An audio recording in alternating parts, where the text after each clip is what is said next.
తెలుగు భాష కాదు చరిత్ర, తెలుగు ముఖ్యం కాదంటే తెలుగు వారిని అవమానించినట్లే. ఒక రాష్ట్రం గొప్ప, మరో రాష్ట్రం కాదు అని ఉండదు.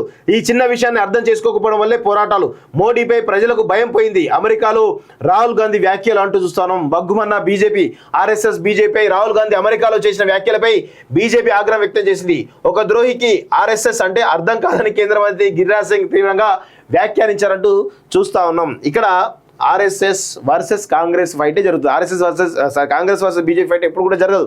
ఎందుకంటే కాంగ్రెస్ పార్టీ కూడా వాంటెడ్లీ ఆర్ఎస్ఎస్ని టార్గెట్ చేస్తూ ఉంటుంది. ఎందుకు టార్గెట్ చేస్తుందంటే ఆర్ఎస్ఎస్ అనేది ఒక భావజాల వ్యాప్తి, హిందూ భావజాల వ్యాప్తిని, అదేవిధంగా దేశం జాతీయవాదాన్ని ప్రబలించే పెద్ద ఎత్తున వ్యాప్తి చేసేటువంటి ఒక సంస్థ ఆర్ఎస్ఎస్. ఆ సంస్థకి నాకు తెలిసి ఒక 100 సంవత్సరాల చరిత్ర ఉంది.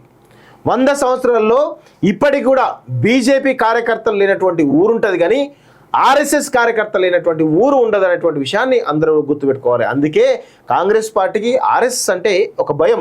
ప్లస్ విషయం ఏంటంటే ఆర్ఎస్ఎస్ కార్యకర్త అనేవాడు, గుర్తుపెట్టుకోండి, ఆర్ఎస్ఎస్ కార్యకర్త ఎవరు కూడా ఒక రూపాయికి ఆశపడి పనిచేయడు, నిస్వార్థంగా పనిచేస్తాడు. ఎలాంటి ఆశ లేకుండా తన జాతీయ వాదం కోసం కావచ్చు, లేకపోతే హిందుత్వాన్ని బలపరిచే విషయంలో కావచ్చు, ఆయన చాలా నిక్కచ్చిగా పనిచేస్తూ ఉంటాడు. సో అలాంటి పరిస్థితులు ఆర్ఎస్ఎస్కి అలాంటి ఒక క్యాడర్ ఉంది కాబట్టి ఇప్పటికి కూడా ఆ యొక్క సంఘాన్ని ఇంతవరకు ఎవరు కూడా నిర్వీర్యం చేసేటువంటి పరిస్థితి తీసుకురాలేదు. ఈరోజు కేంద్ర ప్రభుత్వంలో ఉన్నటువంటి భారతీయ జనతా పార్టీని కూడా వెనకాలండి నడిపించేది, గైడ్ చేసేది, దాని మీద మొత్తంగా తమ పెత్తనాన్ని చెలాయించేది ఆర్ఎస్ఎస్ అనేటువంటి విషయాన్ని మనందరం గుర్తుపెట్టుకోవాలి. అందుకే కాంగ్రెస్ పార్టీ ప్రతిసారి కూడా ఆర్ఎస్ఎస్ని టార్గెట్ చేస్తుంది.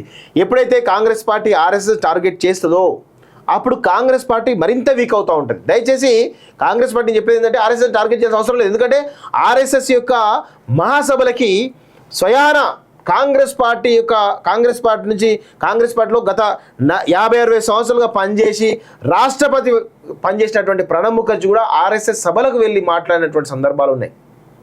సో అలాంటి పరిస్థితుల్లో ఆర్ఎస్ఎస్ అంటే ఖచ్చితంగా అది కాంగ్రెస్ పార్టీకి నష్టం తప్ప వేరే నష్టం కాదనే విషయాన్ని గుర్తుపెట్టుకోవాలి.